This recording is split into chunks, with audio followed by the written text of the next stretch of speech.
Փետրվարի 21-ը համարվում է ամբողջ աշխարհում մայրենի լեզվի օր։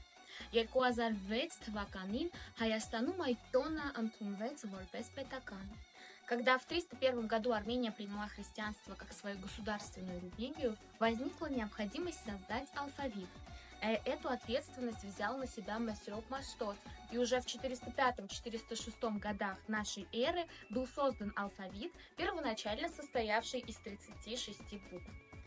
Մեր լեզուն շատ դժվար ճանապարհ է անցել, ինչպես եւ մեր ժողովուրդը,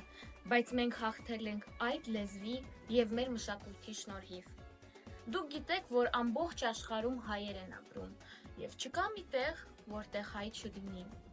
Մեզ միացնում է ոչ միայն հայ լինելը, նաեւ մեր լեզուն։ Լսիր որդիս պատգամ որպես,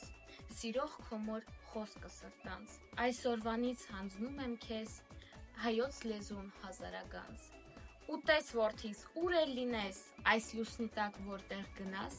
թե մորդ անգամ սրտից հանես, քո հայ լեզուն չմոռանաս։